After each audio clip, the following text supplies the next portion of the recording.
समजून घ्या की बघा, एक गोपीनाथ मुंडे एकच वंजाऱ्याचा आमदार होता, एकच.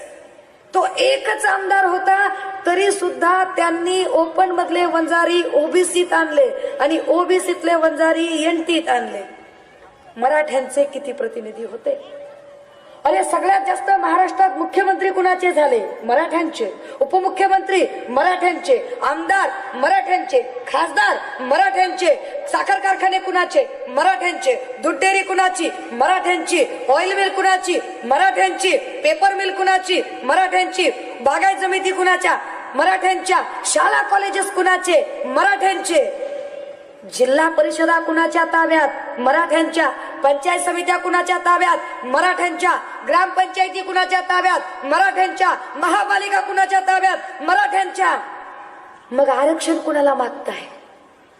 का नाटक चाललंय आरक्षणाचं?